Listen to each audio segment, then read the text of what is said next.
Hi, welcome to Hidden Pearls Inspiring Stories podcast. Today, I am very honored to have a special guest with me. She is a dear friend of mine, a mother of four, who faced a heartbreaking tragedy when her husband lost his life due to extensive burns during an aromatherapy explosion at home. So it was a devastating moment that changed her entire life. But what's remarkable is how she navigated this profound loss, finding strength, healing, and eventually love again. She has since remarried and moved forward with resilience. So, in this episode, we will explore her journey of overcoming grief, rediscovering joy, and the lessons that she learned along the way. Her story is one of hope, courage, and faith, something I believe will deeply resonate with us. So, let's welcome Nurul Asyikin Norman.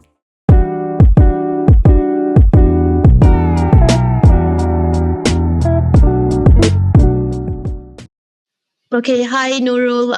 First and foremost, I want to say thank you for accepting my invitation to the Hidden Pearls Inspiring Stories podcast. So I'm very, very touched that you are here with me today. So I nak cakap sekali lagi, thank you so much. It's my honor, really. I mean, who can say no to Nora J in the first place, right? But my only concern at first was like, is this story inspiring enough? But I thought that just sharing my experience, hoping that people who share the same stories can just learn together the experience that we went through. Yep, inshallah, inshallah. Okay, that's the reason why you were really top of my list lah to invite. Inshallah. Now it has been how many years since Arwah Rizal passed away? Um, Almost 10. So we just passed the Oh, 9-year mark. Yeah. we just passed that. Okay, okay. Nurul. Firstly, I want to say sorry if this brings back all those unpleasant and painful memories. But I feel that with these 9 years that have passed, I think you bring so many lessons to this podcast for a lot of women or even men listening to this lah, who have lost their spouses too. Yeah. So maybe, again, if I can bring you back uh Mm. to that fateful night. Was it day or night when that happened? I mean, maybe you want to share with us like what happened on that day. I mean, I have never been afraid to share my stories. From the beginning, you were with me. So I've always tried to share as much as I can. I think previously I used to cry, but after 9 years, I think I'm strong enough to talk about this. Um, it happened at night. At that time, I remember very clearly, it was the night when Anggun was revising for her math paper. So that means the next day, she was due to take her maths paper. Anggun was how old was she at that time? She was in P2. Primary two. Okay, yeah. All right. Yeah. So at that time, we were waiting to move into our new home. And so we were staying at my mom's place temporarily. So this diffuser that we have been using, it is something that we use a lot. So that night, as usual, I said, "Can you light it up because it's the hazy period." Yeah, and then as usual, he's a very accommodating husband. So he just light it up. We were all in the same room. He went into the toilet, but I don't understand Right. kenapa that day he brought in the refiller, both refillers inside. I So when see. he went in. I was trying to leave the room. Suddenly, I heard a very loud sound. I didn't know what it was, but when he came out of the toilet, he was doused in flames, and all the children saw. My mom saw, and Right. we panicked for like a few seconds. Like I didn't know what to do. We paused, and then he was walking around. So suddenly, I just gained my composure, pushed him down to the mattress on the floor, and then we just. My mom and I put the flame away, tried to put it away, and by that With your time, with your what? With your bare hands. yeah, I was doing with my bare hands because I was panicking.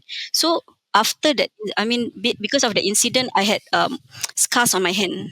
So there were I see. marks, yeah, because of that. But it was nothing like for him because it was the whole entire body. So I can imagine the pain that he went through. So he was in great pain. So he was like pacing around because he couldn't take the pain. And then I don't know why my helper at that time, my helper went out of the door and she shouted in Malay lah, tolong, tolong, like that.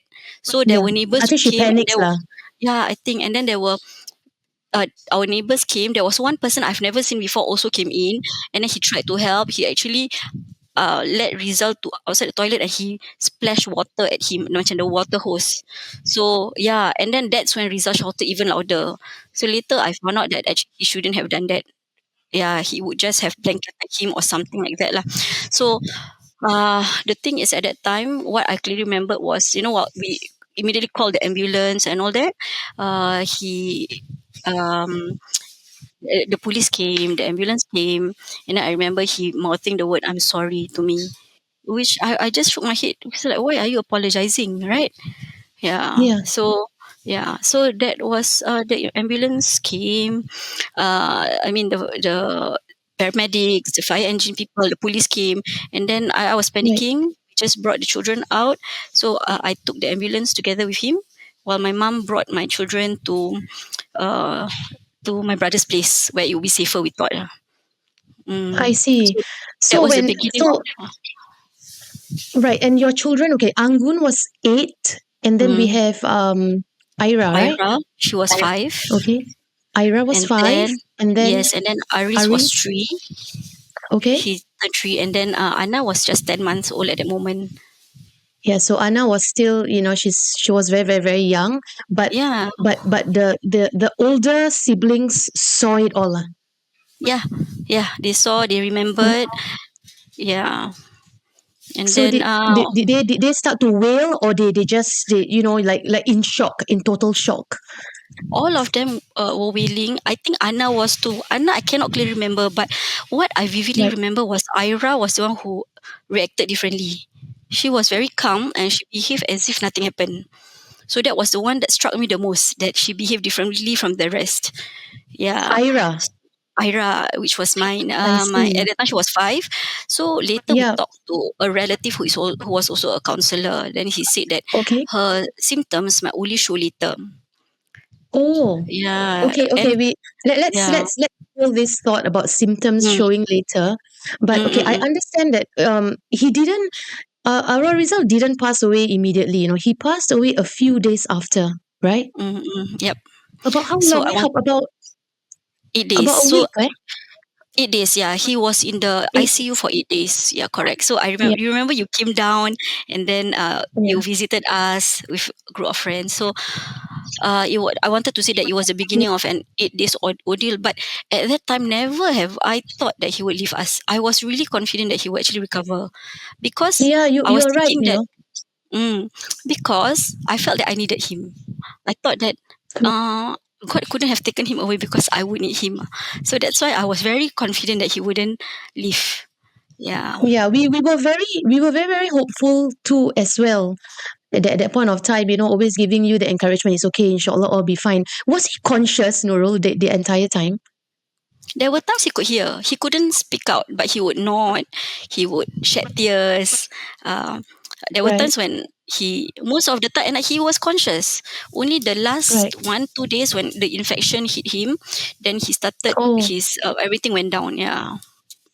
right. And Mm, I actually remember the morning message that came into our group WhatsApp when you message us. You if correct me if I'm wrong, you message Rizal dah tak ada. So that hit us all lah. Like, oh my god, ya Allah, macam mana ni sekarang? So it was mm-mm. a very difficult period watching you in pain. I mean, watching a friend in pain. Now, I just want to ask you, like, what the days after that, right?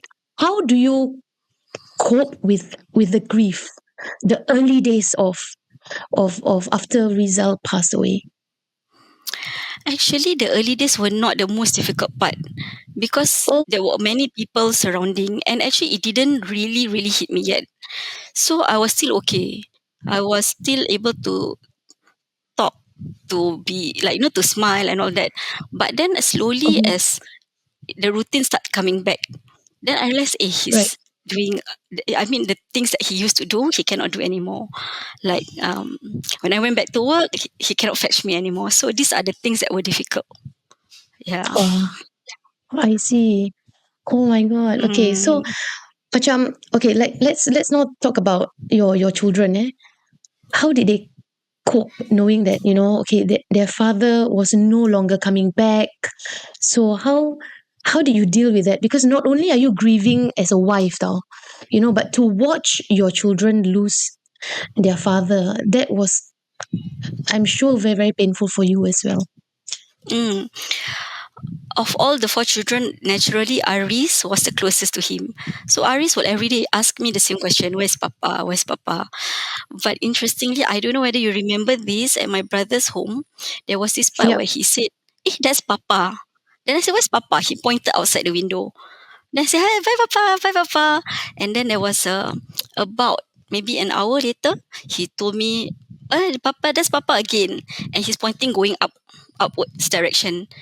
Yeah, so that was very, and there were colleagues were there who saw it and can remember that happening.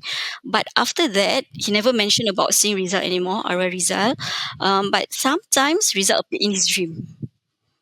Macam he would say that Appeared he in went to his. this water dreams. Macam for Oh, example, he said for that Iris. for Aris, correct. So he dreamt that Oh, apa Papa dia went to water theme park with him.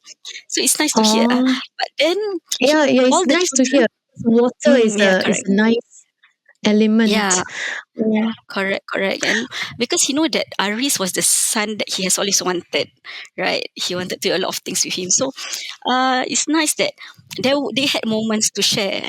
He had memories, pictures, videos. So that's nice that for me, at least there's a legacy that Ara Rizal left behind.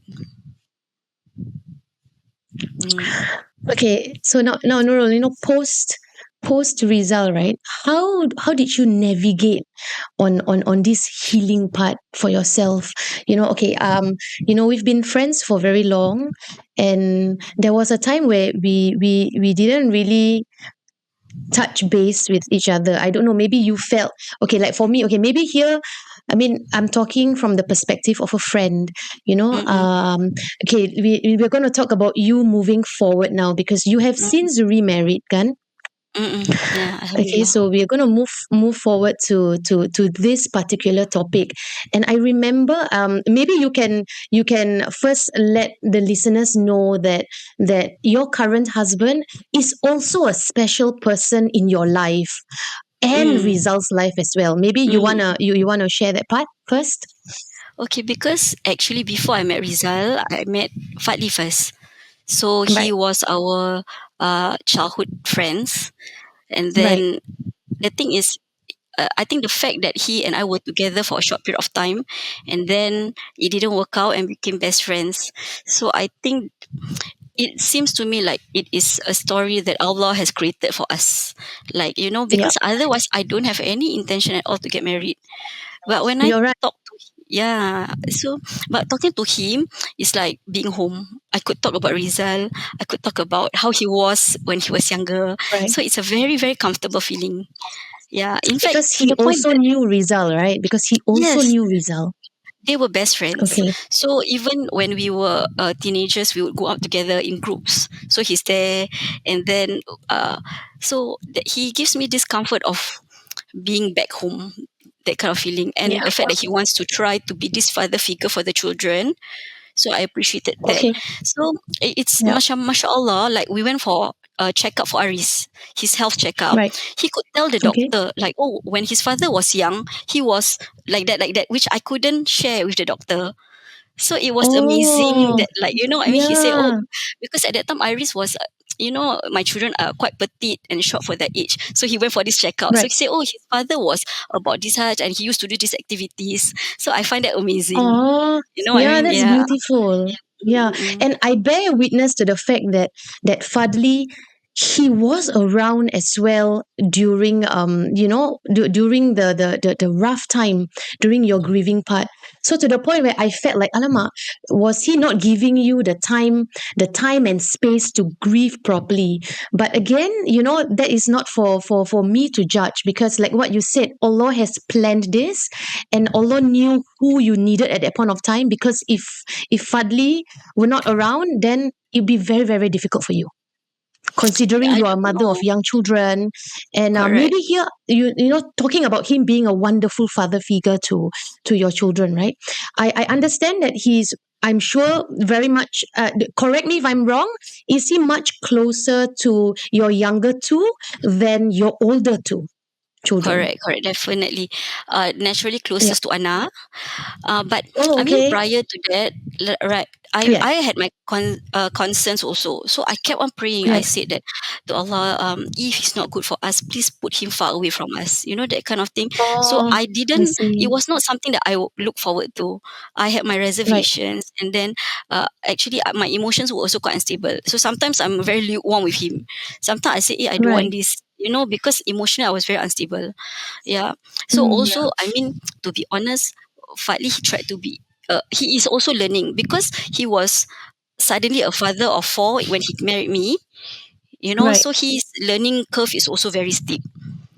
Yeah, Correct. and I would say that Anggun, as the oldest, was Right. not very receptive. She was like, Okay. when she was 9, she was like, "What if Papa is jealous?" That's the question she asked us. Yeah, I so see. When yeah, when when did you get married? To Fadli? When did you get 3 years married? Well, after. how old was That she? means 3 years she after. I was, see. yeah. So she's 11. 11. Okay, but over the years, I'm sure it was a trying moment to get Fadli and Anggun to bond, because it was a traumatic experience for Anggun to not lose a father, but to lose a father so suddenly, right? And she was So very close to Rizal. Like, they had a lot correct. of time together. Yeah, so it was not Yeah. easy. And Rizal and Fadli are very different. So Anggun needed to Right. adapt. Yeah, so I give her space to adapt. And Fali also needed to learn how to win the kids over. So it's a learning process for all of us, including me. Right. Mm, but So how is it ultimately, now? How is it now ultimate for Anggun and Fadli?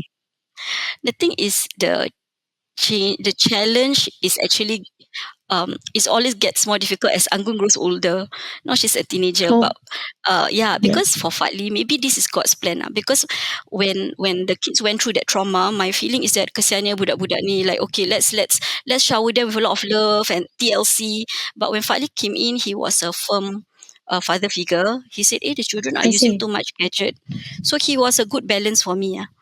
Like he said, these Right. kids, they're using too much. At that time, I was like, kesian, biarlah bapak diorang baru meninggal. But he said, no, no, no, you should restrict. So to me, there was this balance that he provided. So for Anggun, as a teenager, she wants all this time to use her gadgets, you see. Oh, So yes. yeah, yeah. Already So being a teenager is so tough. So what mm, more, you have extra things that you have to deal with, eh? yeah. So, but I'm the middle person lah. I have sort of like a veto power. So Fadli also learn to let go a bit and understand that, okay, I leave it to you, you will know best. For Anggun, she knows that, okay, Fadli comes from the perspective that he wants the best for her. So they try to find a middle ground. Yeah. But it's still a learning process for all of us. Still, Mm. it is still an ongoing learning process, eh? Correct, correct. But she appreciates the fact that Fadli is around to do a lot of things for us. Like, the home, apa-apa need fixing, it turn to him, things like that. Yeah, so she Right. appreciates all this, correct. Oh, that's Mm. nice. Okay, now now I'm going to talk about Ira, because earlier you mentioned, that the therapist mentioned that, okay, Ira may not show it, but it will come in the later years. So did you see anything along the way? Yeah, yeah, yeah. So it only happened because I went for a counseling course. So I became Okay. a certified counselor. So when I was Right. going through this course, there's this particular uh, sort of anxiety called SAD. It's like As social what? anxiety, SAD. Oh, Yeah. okay. So when the lecturer was going through, and then I saw the symptoms, and it fits Ira exactly. So at that time, I thought it's just her personality, that she's very introverted. She doesn't like to talk much. But then when I look at that, it reminded me the time when she was in primary school where she didn't like to present. When teachers asked her to present in class, she would just get quiet. She just go mute mode, you know, and then Oh, yeah, things like that. So at that time, I thought that never mind, she will outgrow it. But then when I went for the workshop, when I read all the symptoms, I actually broke down in my class that because I felt guilty. Like, I didn't learn about this. I didn't help her earlier.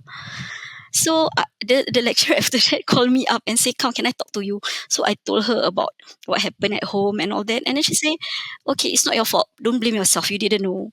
So she said, "Okay, what you can do is either you bring her to meet a professional, or you can talk to her. You say you learned this in class, these certain things," which I did. I talked to her and say, "Hey, I learned about this social anxiety. I learned about it, and then when I went through the symptoms, you fit some of them."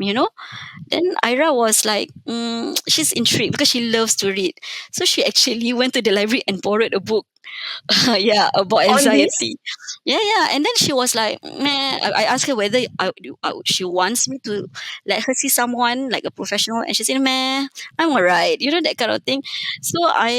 And to me, it's not affecting her social function. She does well Okay. in class. She enjoys. She has her good friends. So I just take it like, okay lah, Ira, since you are happy, I will let you be. But I felt that if I know earlier, could have done something in her early primary school, because there were times in primary school. Alhamdulillah, Allah planned it such that I'm a teacher in the school, kan. So there were times when she suddenly cry. She cried without a Oh, reason. Or there was a time when she was in P6, the teacher was going through a passage about fire, and she just broke down. oh, So the teacher she was activated me, and triggered. luckily, yeah, yeah. So luckily, I happened to be free, because if I was in class, I couldn't attend to her. So I went up, I called her out, and she didn't want to talk about it. So even after school, I brought her to cafe chill. She said, "Do you want to talk about it?" She didn't want to. So days after, I said, okay, maybe you don't want to talk to me about it, but I just want you to know we are here for you. It's okay to share, things like that.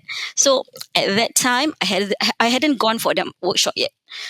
She showed signs later that she could have experienced this anxiety or trauma due to that incident. Mm, Wow. Yeah, there's just so many things that that I learn from your learnings, macam the grief, and then getting your children to adapt mm, to Fadli. It's an ongoing process though. correct. And then to realize that one of your children are the social anxiety. So Mm-mm. it's really, I would say, very enriching to discover and unpack these feelings one by one. I feel like it's like a journey, Nurul? Yeah, it is. There's something that I want to share with you that I thought is very important. Sure, Is that when sure. the incident happened, many people came forward to help in many ways. But Right, sometimes, right, um, I just want to be left alone. For example, kan, I mean, out of the goodwill of my family members, like at that time, my mom and my sister-in-law, actually, my sister-in-law paid for a staycation for us in Sentosa, which is quite a lot. I right, mean, you know, she means very well, but when I went there, I didn't like it. I was like, I want to go home. I just want to be alone, that kind of feeling. So what I'm trying to say here right, is that there were many people who wanted to come and help, but sometimes probably you can ask, do you really want this help? Macam my mom that time, there was this time when I was sleeping in my room with Anna and Aris. I think just three of us in a room. Then my mom, she moved in to help us, so she was in another room with Anggun and Ira. So I felt someone touching my leg. So when I told my mom, the next day she made all of us sleep in the same room, which I felt like, no, I don't need that. So can you imagine how crowded that room was?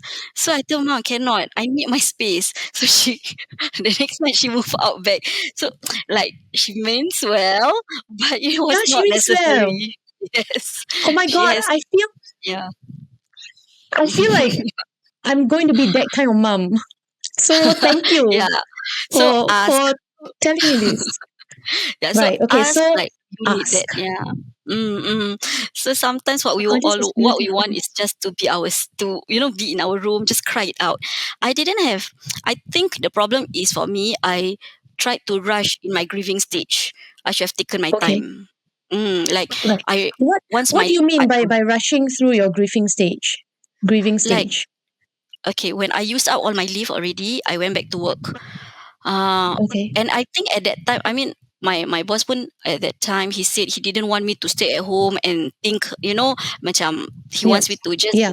go to work, be normal. Yeah. And I Mm-hmm. tried. I put on a brief run, but on hindsight, when I reflected, right, I felt that um, I should have taken extended my leave, no pay leave, or Right. even like a sick leave because I wasn't ready to go back. I Yeah. see. So I should have really grieved properly because it took many years for me to overcome this. I would say 4 years to really, really overcome and get the kids to be like normal family, that kind of thing. Mm. Before that, it Mm. was like live by the moment. Okay, besok exam. Okay, let's go through that kind of thing. Right Right. now, we are back to like, okay, we like revise regularly. Before that, it was like, today I don't feel like, I just need to lie down and just sleep. Yeah, so that's how I Right. overcome it at the time. Yeah, I think because that's like a normal person would think that okay, it's okay, distraction is always good. But I like your perspective, that yeah, we can be distracted, but sometimes we just want our alone time to let the feelings sink in and to just take time to grieve and not rush through this process. I like this a lot, Nurul. Yeah, Mm, I think this is a beautiful takeaway, and like for me as a friend to or for our listeners out there, like if your friend is grieving, yeah, give them the space. But sometimes I takut juga, because sometimes we have situations where they get too depressed and then self harm starts to happen. So where do we draw the line then? I think Where do we draw the as a line to know friend, that okay, our friend is grieving too much and too mm, long? Yeah. so So kalau yeah, from it your affects, so how do you answer this? I feel that if it affects someone's social function, like it, like she doesn't eat normally, doesn't want to go out to work, just want to stay eat at home, then something needs to be done. You need to help. You need to step in.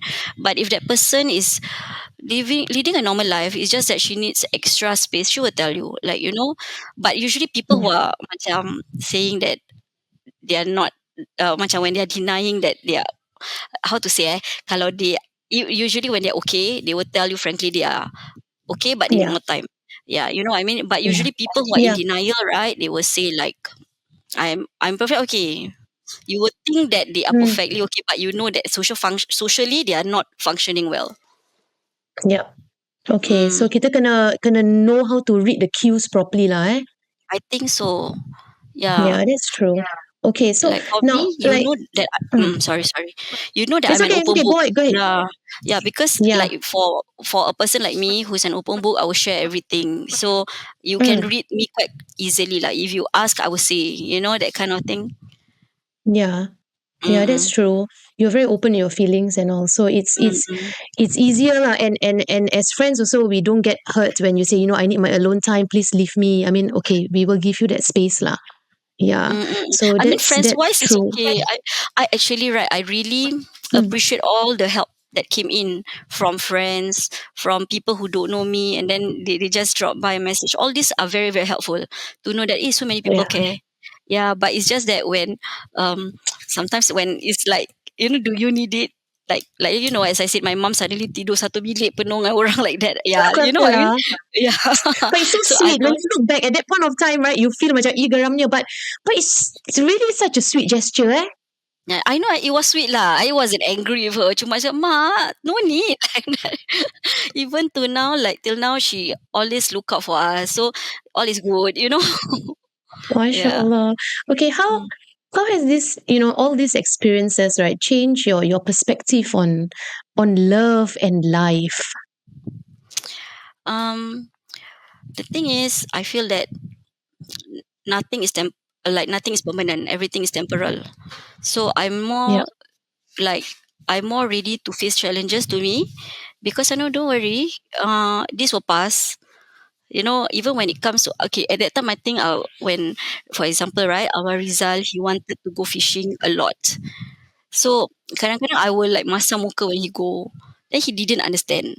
Like, then we had a talk, a very good talk. Then I said, bukan I tak nak you pergi, but it's just that we have 4 young children. I need you around. But once they're bigger, then go. So he understood and he said, okay, I understand. I will postpone my fishing trips. It was so, the Oh, conversation was so great. But then if right. I know he was leaving, I would like, please go. You know what I mean? So I would, Yeah. it's something that I wish I had known, but we Right. don't, we won't know when they leave. But I felt that he understood, and that was beautiful, lah. You know. Yeah. I mean, yeah, he was a very kind person lah to begin with, very accommodating, very gentle, very kind. Yeah, but now that yeah, at least when you look back like that, I'm sure with Fadli, kalau dia nak pergi, you will let lah, you will allow, correct or not? Yes, he goes a Yeah. lot, and I like, okay, go, that kind of thing. Yeah, then he will say, Anna, can you bacakan doa? I dapat ikan, that kind of thing lah. So it's like, because now I know that the world is like nothing is permanent. So like Yeah. when it's time, yeah, I go, just go. Yeah. Oh, okay. Mm. What's your biggest lesson of on resilience? Do you have Um, any? It Resilience could means be like to bounce back from adversity, right? betul. Yeah, Yeah. correct. Yeah, like Mm, so it to can be me, right, from children's perspective or even yours lah.